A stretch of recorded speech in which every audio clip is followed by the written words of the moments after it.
तो अस्सलाम वालेकुम, कैसे हो मेरे भाई लोग? ठीक ठाक हो यार? फिर से आ चुका हूँ मैं। पहले हम लोगों ने रेक्टेंगुलर स्टीरअप को किया, फिर उसके बाद ट्रायंगुलर को किया, उसके बाद डायमंड को किया।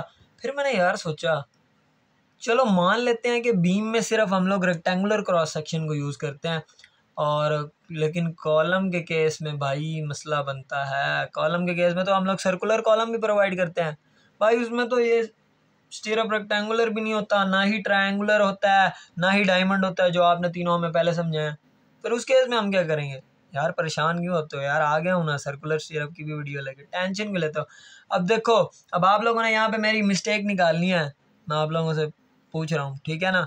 देखो, मैंने यहाँ पर बोला है कटिंग लेंथ ऑफ स्टीरअप, जबकि मैंने कहा बीम्स तो सर्कुलर होते ही नहीं है, तो फिर ये स्टीरअप कहाँ से आ गया? मैंने तो पहले यही कहा था कि भाई शियर रीइंफोर्समेंट जब कॉलम्स में होती है तब उन्हें टाइज कहते हैं, और जब बीम्स में होती है तब हम उन्हें स्टीरअप कहते हैं। तो जब सर्कुलर बीम होगा तो सर्कुलर स्टीरअप भी होगा। तो यहाँ पर क्या आएगा? सही बोले मेरे भाई लोग, समझदार हो गए हो यार। इसको क्या लिखना है आप लोगों ने? टाइज। ठीक हो गया, ये टाइज होंगे आपके, क्योंकि बीम नहीं यूज़ किया जाता सर्कुलर, वो मोमेंट ऑफ इनर्शिया की वजह से होता है। यार अगर आप लोग चाहोगे कि भाई मैं ये भी रीज़न बताऊं तो ये वीडियो बहुत लंबी हो जाएगी। आप लोग अगर चाहोगे तो मैं इस पे अलग से डिटेल्ड वीडियो बना दूंगा कि आप लोगों के जो कॉलम्स होते हैं वो हमेशा सर्कुलर क्यों क्यों बनाए जाते हैं। हमेशा तो नहीं, कभी कभार तो वो सर्कुलर हो सकते हैं, लेकिन बीम क्यों नहीं हो सकता फिर? ठीक है, तो वो मैं आप लोगों को अलग से वीडियो बना दूंगा सेपरेट इस पर। तो अभी हम लोग जिस टॉपिक की बात करने लगे हैं वो तो डिस्कस कर ही लेते हैं। तो यहाँ पे स्टीरअप को हम लोग कट कर लेते हैं, ये टाइज होंगे। तो यार देखो, अच्छा यहाँ पे आप लोगों को जो डिटेल्ड प्रोवाइड होगी ना, वहाँ पर तो आप लोगों को क्रॉस सेक्शन में क्या दिया होता था? लेंथ और विड्थ। यहाँ पे आप लोगों को कॉलम की प्रोवाइड किया होगा डायामीटर। ठीक हो गया भाई? तो देखो, डायामीटर आप लोगों को प्रोवाइडेड है, तो यार इसको करेंगे कैसे यार? ये समझ नहीं लगी। देखो यार, पहली चीज़ तो ये समझ लो डायामीटर होता क्या है। ठीक है, सर्कल की जो पैराफ्री होती है, सर्कल की जो बाउंड्री होती है, जिसे आप सरकमफेरेंस कहते हो, इस बाउंड्री को जिसके अंदर अंदर हम लोग कहते हैं कि ये फिगर हमारा सर्कल है, ये पूरे का पूरा सर्कल है। तो देखो, सर्कल के किसी भी एक पॉइंट से, उसकी बाउंड्री से किसी भी दूसरे बाउंड्री के पॉइंट तक आप जाओगे, उसको आप लोग नाम दोगे डायामीटर। अब आप लोग कहोगे यार ये भी फिर डायामीटर है, ठीक है?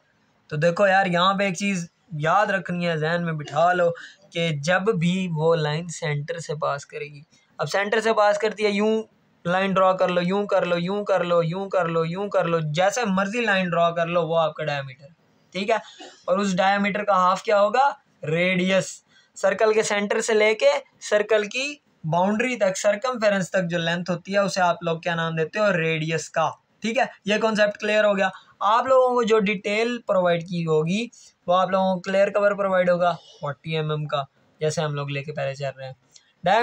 डायमीटर आप लोगों का 300 mm है, क्योंकि यार मोस्टली जो कवर आप लोग कहोगे बार बार हर एक वीडियो में 40 mm ही है, कभी चेंज नहीं होता है। देखो यार, जो प्रेफर्ड वैल्यू है ना क्लियर कवर की, वो यही है 1.5 इंचज। ठीक है, क्योंकि हमारे पास 1 इंच में 25 mm होते हैं, तो आप लोगों के पास अप्रोक्सीमेटली 1.5 इंच बन रहा है 40 mm। ठीक हो गया, तो हम लोग इसको प्रेफर करते होते हैं as per the code given suggestions. ठीक हो गया यार? अब डिटेल को समझते हैं। डिटेल क्या दी हुई है इधर? पहली चीज, पहला फिगर जो कि हमारे पास होता है बार का डाया। दूसरी चीज हैशटैग, या फिर आप लोगों के पास फाई। ठीक हो गया, मैंने ये भी बताया था कि फाई भी होता है, वो भी अक्सर यूज होता है। तो फाई जो होता है वो आपका रिप्रेजेंट करता है, या फिर हैशटैग क्या रिप्रेजेंट करता है? ये रिप्रेजेंट करता है कि आपका बार डिफॉर्म होना चाहिए जो यूज़ करोगे आप। ठीक हो गया, स्मूथ बार नहीं होगा, विद ग्रिप्स होगा। ठीक हो गया, बार की यानी कि शेप जो होगी वो डिफॉर्म्ड होगी। बार पर जो ग्रिप्स होती हैं, मैं आपको बना के दिखा देता हूँ एक आइडिया देने के लिए।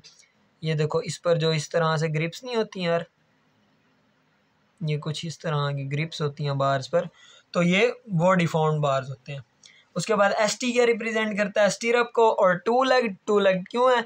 यहाँ पर हुक की 2 लेग्स हैं। ठीक हो गया, ये सारी की सारी डिटेल हम लोग समझ चुके। और यार ये @ 100 C/C क्या होता है? यार ये @100 सेंटर टू सेंटर है पड़ा, ठीक हो गया, सेंटर टू सेंटर। तो सेंटर टू सेंटर आप लोगों ने स्पेसिंग प्रोवाइड करनी है, लेकिन इसका कटिंग लेंथ से कोई तज़किरा नहीं है, क्योंकि जो आप कॉलम में प्रोवाइड करोगे स्टिरअप, तो एक स्टिरअप का दूसरे से कुछ फासला तो होगा, तो ये वो बताया जा रहा है, इसको अभी इतनी कोई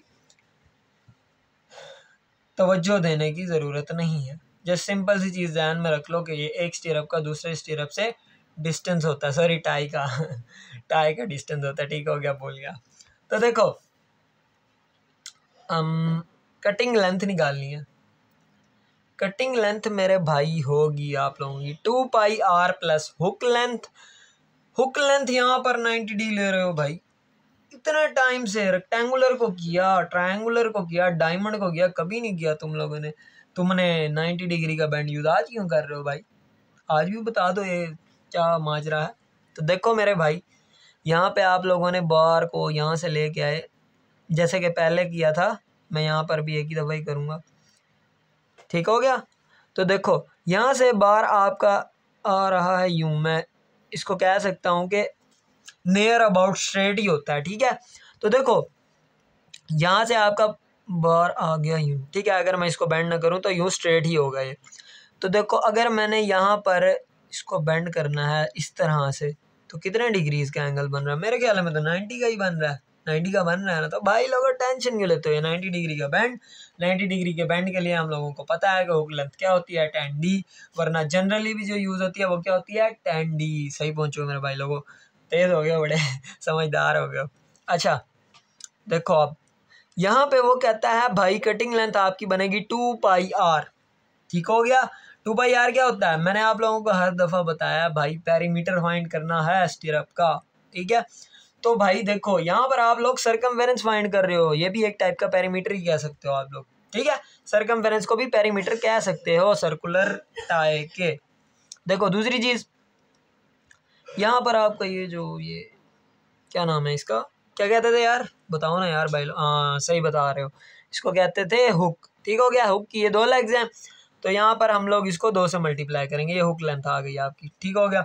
अच्छा यहाँ पर ये कहता है पहले रेडियस फाइंड कर लो भाई, इसके लिए पाई की तो वैल्यू आपको पता है 3.14 होती है।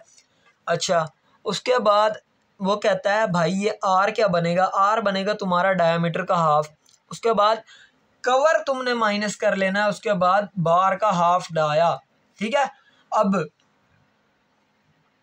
सॉरी मेरे भाई लोग कुछ कहेंगे यार ये हर दफ़ा हम लोग 2 कवर माइनस करते थे और हर दफ़ा का होता था कि 2 बार डाया का हाफ माइनस करते थे, इस दफ़ा एक एक क्यों हो गया? ये क्या वजह है, क्या माजरा? देखो भाई रेडियस जो होता है मैंने आपको बताया था सेंटर से एक साइड की लेंथ होती है, ठीक है। तो एक साइड में एक ही कवर आ रहा है और बार की एक ही डायामीटर आ रहा है, ठीक है। तो बार का एक ही हाफ होगा डाया, ठीक है। तो यानी कि वो क्या होगा, बार का रेडियस, ठीक हो गया। तो हम इधर क्या लिख सकते हैं, रेडियस भी हो सकता है बार का। अच्छा तो यहाँ पर मेरे पास रेडियस, ये पहले मैंने आप लोगों को दिखाया, ये जो है ये है क्लियर कवर, ठीक हो गया ये वाला। और दूसरी चीज़ है हमारा रेडियस यहाँ से है बार के सेंटर तक, ठीक हो गया। क्योंकि मैं सिंगल लाइन बना रहा हूँ तो इतना फ़र्क नहीं पता चल पा रहा। यहाँ पर ये रेडियस एंड हो रहा है, बार के सेंटर पर मैंने एंड किया है, क्योंकि आप लोगों ने सेंटर तक फाइंड करना है। तो डायामीटर ले लो, डायामीटर को करो हाफ। डायामीटर कहाँ दिया होगा आप लोगों को, मैंने क्या बताया था, डिटेल ड्राइंग के जो नोट्स प्रोवाइड किए जाते हैं उसकी स्टार्टिंग में आप लोगों को सारी की सारी इन्फॉर्मेशन दी होती है। वरना स्टिरअप्स की बात करें तो स्टिरअप्स की और टाइज की, यार वैसे ही बता रहा हूँ, जनरली जो बताया जाता है कि स्टिरअप्स की और टाइज की अलहदा से आप लोगों को डिटेल मिल जाती है, ठीक है, ये अलहदा से भी मिल जाती है। तो क्लियर कवर को देखना तो उसके लिए मोस्टली यही होता है कि नोट्स में ही प्रोवाइड की जाता है, अलहदा से मेंशन नहीं करते यहाँ पर। तो डायमीटर 300 प्रोवाइडेड है हमें यहाँ पर हमारे केस में, और कवर वही 40 mm का, ठीक हो गया। क्योंकि मैंने आप लोगों को बताया था as per the court suggestions हमें यही वैल्यू प्रोवाइड की गई है, ठीक हो गया।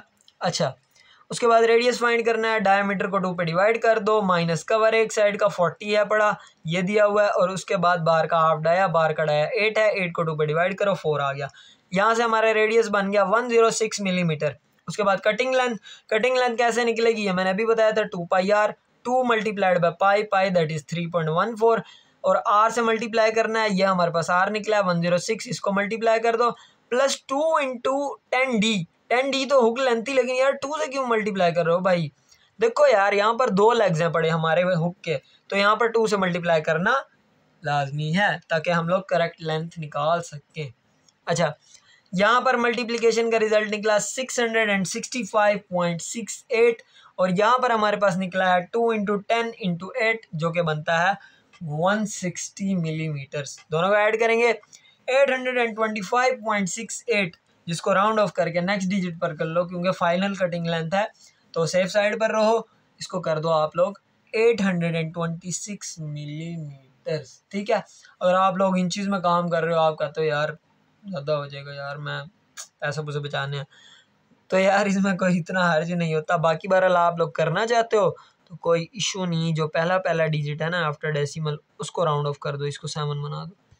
लेकिन जो कटिंग होगी वो फिर तंगी होती है, तो इस वजह से हम लोग होल नंबर को प्रेफर करते हैं क्योंकि वहाँ पर जो हमारे लेबर होती है उसके लिए भी बहुत बड़ा मसला होता है कि डेसिमल में कैसे ये कितना पार्ट आएगा, तो हम लोग होल नंबर को प्रेफर करते हैं। गाइस कोई भी क्यूरी है, कोई भी इशू है, आपका भाई बैठा हुआ है, कमेंट सेक्शन में बता दो। किसी और चीज़ पर वीडियो चाहते हो डिटेल्ड, वो भी बना देगा आपका भाई। तब तक के लिए अल्लाह हाफिज़, मिलता हूँ आपसे नेक्स्ट वीडियो में।